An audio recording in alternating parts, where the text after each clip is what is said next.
Few stats. I'm not showing you these to impress you. I'm showing you these to imply that you need third-party endorsement if you're good. If you say you're good, you need someone to back that up.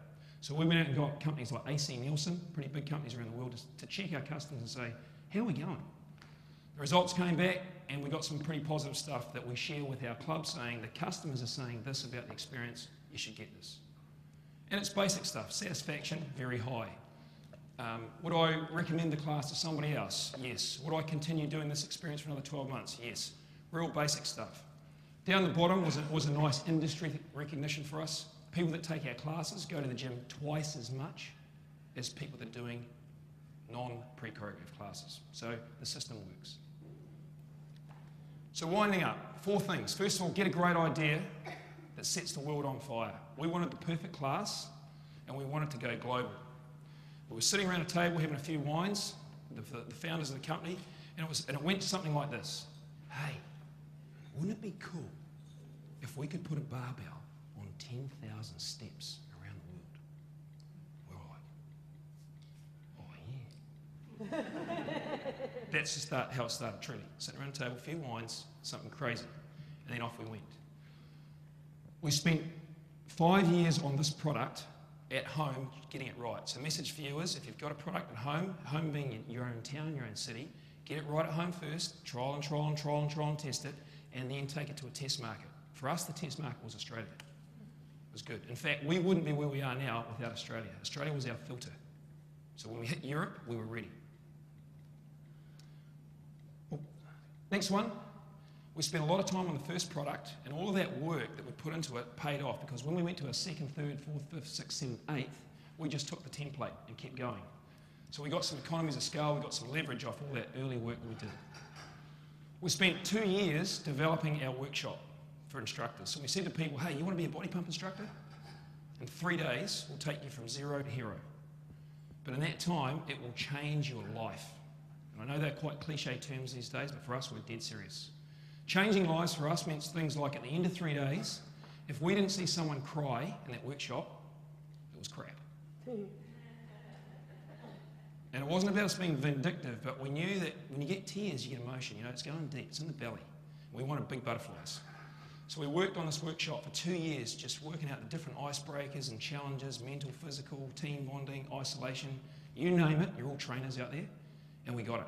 We got a 3-day formula that has been kicking ass for 10 years. We put 70,000 people through it. So obsess about that part. Once we got the programs in, the club started saying, hey, could you give us some marketing? Could you give us some management? And we go, we only do programs. I said, no, we trust you. You systematised, personality in, you build up our classes, can you help us with the rest? So we really started to deliver other things that we hadn't planned on. So now you don't buy a Les Mills program, you buy a Les Mills system. For you and your businesses, once you step from product into system, you protect yourself, particularly if you're a service, because services are easy to copy. Once you've got a system, it's very difficult for the competitor to have the same amount of value that you have. And when you get into a business with your system, you're their DNA. Very hard to pull you out. Well, that's what we hope. Third, breed a tribe. So we got a tribe of instructors, and in the beginning it was about moving people, but then we thought we'd just take it up another gear, we'd ramp it up. And our purpose is life-changing fitness experiences every time, everywhere. That's what we get out of bed for every day. At our international office, we thought that was pretty cool, but when we asked the 70,000 instructors, what do you think? 50,000 of them rated it at 8 or more on a scale of 0 to 10. 10 being, it's bigger than anything in my life. So when you start getting 8 out of 10 on purpose from your staff and your customers, you have got some serious engagement.